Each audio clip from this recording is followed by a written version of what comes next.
taking your apple, you want to remember to grab it by the bottom, flip it upside down, and pull gently.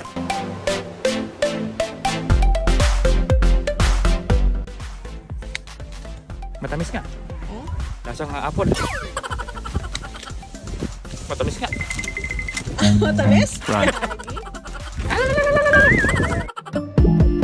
When I wake up, I feel cozy, yeah. Can you hold up? Don't need no coffee, yeah. Got no makeup. Hey guys, what's up? For this video, first time namin may experience tong apple picking here in Canada. So, let's find out. Guys, andito tayo ngayon sa Mountain Orchard. So, ito-try natin ang apple picking. So, curious lang kami ng lasa ng fresh apples. So, way back in the Philippines, iba yung mga apples natin from China, tapos covered with wax. So, this time around, fresh na fresh siya from the apple tree. Alright? Yeah. So, let's check it out. Tingnan natin kung gaano siya ka-crisp or ka-sweet. So, there are two types of apples here, by the way, as discussed by the lady a while ago. We have the yellow one. I don't recall the name. And then the second one is the reddish or parang yung normal na apple. Naglalaglaga na. So, let's go. First time, wala sa Pilipinas to, kaya tatry natin once in a lifetime. Yeah, I know. So guys, ito na, moment of truth. Tadan! Pili tayo. Halika sa ilalim. Marami. Pick up na tayo ng forbidden. Oh, hindi mo yung ano nga, yung matamis. Hindi naman forbidden tree to eh. Pahila daw pababa and then gently. Gently ba? Okay, try natin. Siyempre, punas-punas mo tayo. Baka si mami sa labi eh. Kagi. Punuin mo yung ano mo ah. Wow! Sarap? Tamis? Mapapamura ako. Bakit? Sobrang tamis. Oh? Lutong. Ang lutong din ng mura. Tignan nyo guys oh. Ikaw naman. Ako na lang yan oh. Kuha ka ng fresh mo.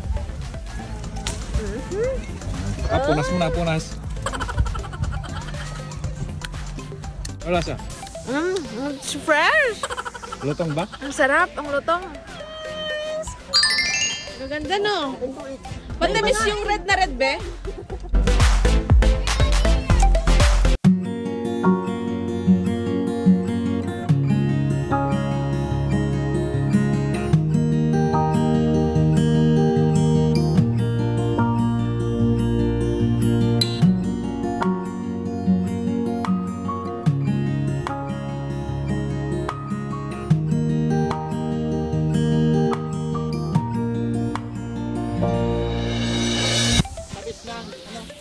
Green ang kuya?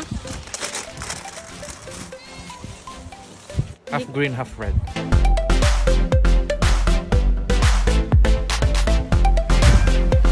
Pwede suka to, di ba? Ay, dito pala. Oo, yun ang masarap, suka. Ay, oo, te, masarap yung suka na may asin. Hi guys, nandito kami sa Mountain Orchards. So, trikman ko yung green. Yan. Matamis siya, mas malutong. Anong kulay, babe, ang sabi nila kanina? Green daw, matamis. So, matamis naman siya. Green and red. Yung pinuntahan pala natin, close. Dapat dito tayo sa open. Doon tayo sa green. Sabi mo matamis yung green. Kuhanin mo yung maliit na green. Matamis? Ang sarap! Mas matatamis yung mga green na ganito ang size, maliit lang. Literally matamis siya. Kumpara dito sa mga regular size, medyo maasim-asim na, you know, sour. But mas matamis itong mga ganitong size, you know. Yo, kaya mo to.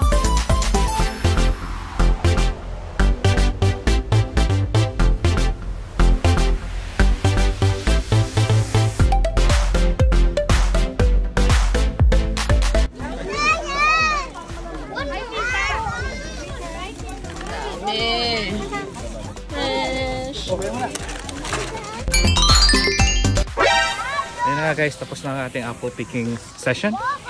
Kailang apple din ako, mga more or less 10. Pero mas gusto ko to. Small size, matamis, bite size. Ito mas marami yung mga small size na green kasi mas matamis siya.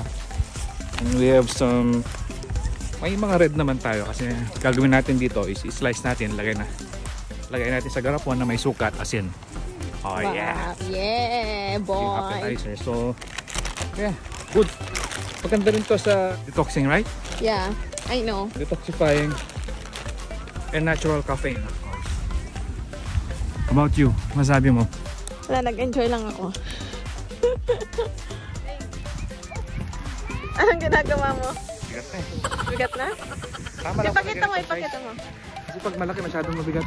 Tapos na kaming mag-harvest ng apple, guys. Okay lang yung ganitong laki kasi kapag sobrang laki, hindi mo na mabubuhat. So magluluto tayo everyday ng may apple na putahe, babe. Pwede nga pang sinigang. Sinigang na apple. Apple pie or... Ayan. Pero mas matamis ang green para sa'yo, no? Kesa red. Oh, mas matamis ang green.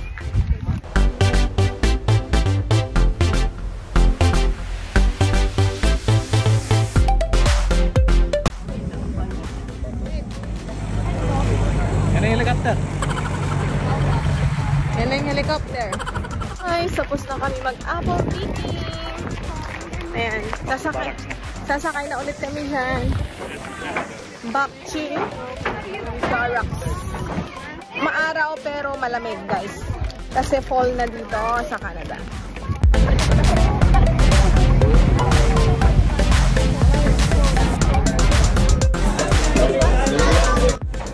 And of course, hindi matatapos ang aming apple picking session without trying their signature apple cider donut na may sugar, glaze, and tinignan din namin yung ibang products sila, of course. Alright!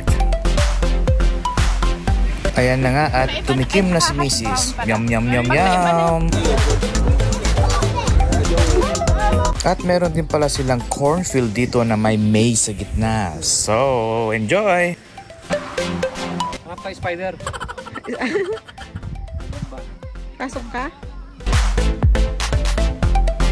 If you like the video, don't forget to subscribe and hit that notification bell. Alright. Until next time, thank you. Bye-bye.